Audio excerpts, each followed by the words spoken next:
Myself Sneha Shah from LG Institute of Engineering and Technology from the Department of Electronics and Communication Engineering. Today I am going to explain you about the topic bilinear transformation method from the unit of filter design techniques from the subject of digital signal processing. In the last session you had learned about the impulse invariance method. In this method there is one disadvantage which is many to one mapping. This disadvantage can be recovered by using the next technique which is bilinear transformation method. As you know that if we are taking the derivative, then because of this derivation there is this disadvantage, right? So if we want to remove this disadvantage, then instead of derivative we have to use the another method. So in this method we will apply the integration method instead of this derivative method.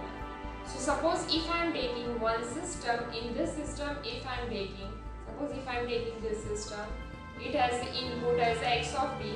Instead of this derivative we are taking integration of this, means we are taking integrated part over here, so it will give you the output as y of t. So if I am taking the equation output of the equation as y of t, then what will be the equation of y of t? The equation of y of t equals to integration of input signal x of t. And as you know that input signal x is a function of time t, then we will writing this integration is with respect to t, right? So it will be representing as t. Now, as you know that in the continuous time signal or in the analog form, we have to take the Laplace transform. So if I am taking Laplace transform of this, then this term will representing as y of t will convert in terms of y of s, x of t will convert in the form of x of s, and instead of this integration, if we are taking the Laplace transform of this, then it will give you the answer as a 1 upon s, right? So from this, if I am finding the output upon input, then the term will be y of s upon x of s, its value equals to h of s, and its value equals to 1 by s. This one is equation number 1. So we had derived this in the form of analog filter. Now we have to derive its equivalent digital filter. So what will be the equivalent digital filter? For that we will use some graph. Suppose if I am taking this one as a signal, in this I am locating any 2 points. As we had seen in the last term that if I am taking this one as a time t1, this one as a time t2, this will be representing as nt, this one is t, this point is considered as, suppose if I am taking this one as x of t, then this point is representing as x of t1 and this point will representing as x of t2. If I am taking this one as point t1 and this point as t2, so we can derive the term. Suppose if I am taking this part as a ts, then this will be representing as nts and t1 will be representing as nts minus ts, right? Now if we want to integrate this part, as you know that when we are taking integration of any term, then it will consider as, it will gives you the area of this particular part, right? So if we are finding area of this part, then what will be the area of this part? If I want to find out area of this, then I will dividing this whole part into 2 terms. So the first term I am representing it in this form as up to this I am taking this rectangle, right? So this will be considered as first part and this part will consider as triangle. So if I am adding these 2 terms, rectangular area and triangular area, then it will give us the area of the whole term.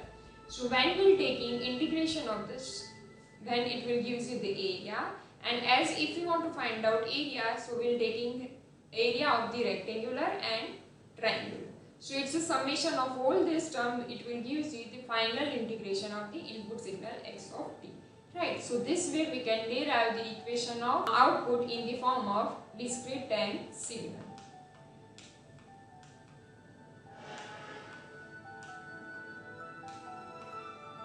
So the response of analog filter is representing as h of s equals to 1 upon s. This one is equation number 1.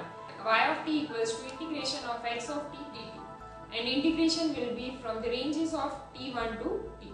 Now from this, if I am writing this y of t2 minus y of t1 is equals to the area of the triangle plus area of this rectangle. Now what is the area of the triangle? 1 by 2 height into width. Now what is the height? X of T2 minus X of T1, right? And what is the width? Width equals to T2 minus T1. So the area of this triangle will be equals to 1 by 2 width into height plus area of this rectangle. Now what is the area of rectangle? Height into width. So what is the height? X of T1 minus 0, so its value equals to X of T1. And what is the width? T2 minus T2. Now we had taken the value T2 equals to NTS and value of T1 equals to NTS minus TS. And if we are taking difference of this to T2 and T1, then it will give you the answer as T2 minus T1 and its value equals to TS. So in this equation, instead of this T2 minus T1, we will taking TS, and instead of T1 and T2, we will taking these values. So this equation will convert in the form of y of NTS minus y of NTS minus TS is equals to 1 by 2 TS x of NTS minus x of NTS minus TS plus x of NTS minus TS into this term representing as TS, right? So now in this, if we are taking at a unit sampling time, means if we are taking TS equals to 1 in this equation, so what will be the next step? The next step will be y of n minus 1 is equals to 1 by 2 TS x of n minus x of n minus 1 plus x of n minus 1 into TS. Now as you know that if we are taking discrete time signal, then we have to take Z transform of it. So if you want to find out Z transform of this, then it will giving you by using the time shifting property, we are writing these equations Z transform equals to y of z minus z inverse y of z plus 1 by 2 TS x of z minus z inverse x of z. Because this term representing as x of n, because of x of n it will give you x of z, and because of this minus 1 it will give you z raised to minus 1, right?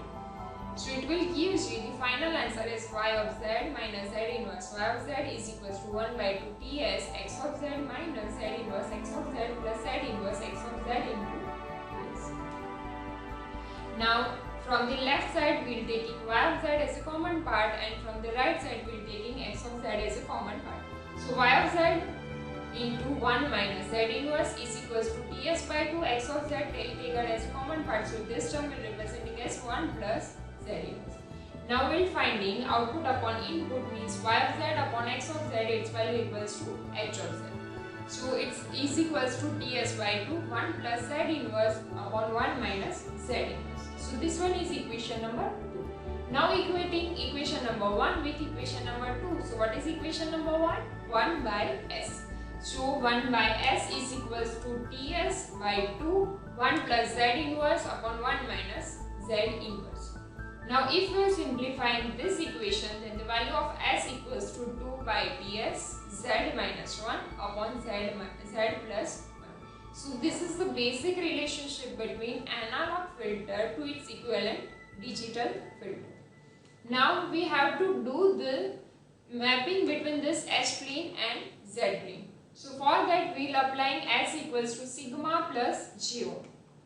Now the value of Z equals to R into e raised to j omega. If we will put in these two values in the above equation, then the value will be sigma plus j omega equals to 2 upon ds r into e raised to j omega minus 1 upon r into e raised to j omega plus 1.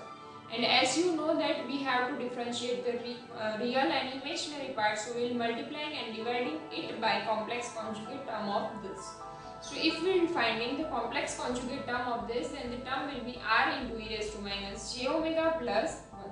So this term will be multiplied and divided by it. So you can see that this two thing will be multiplied with each other, and you can see that the value will be 2 into r e raised to j omega into r e raised to minus j omega means r into r means r square, e raised to j omega e raised to minus j omega will be cancelled out, r into e raised to j omega into 1 means r e raised to j omega minus minus 1 into r e raised to j omega means minus r e raised to j omega minus 1 into plus 1 means minus 1. And in the denominator r into r means r square e raised to j omega e raised to minus j omega cancel out. This term into 1 means that term 1 into r e raised to minus j omega equals to this, and 1 into 1 means 1. Now if we simplifying this, you can see that from this two term we are taking r as a common part, so the term will be e raised to j omega plus e raised to minus j omega. And in this, if we are taking r as a common part, then the term will be e raised to j omega minus e raised to minus j omega. But you know that if we are taking e raised to j omega plus e raised to minus j omega, then the term will be 2 cos omega, and if we are taking e raised to j omega minus e raised to minus j omega, then it will be representing as 2j sin omega. So if we are putting these two terms over here, then the term will be 2 by ts sigma plus j omega equals to 2 by ts r square plus r into 2j sin omega minus 1 divided by r square plus r into 2 cos omega plus 1.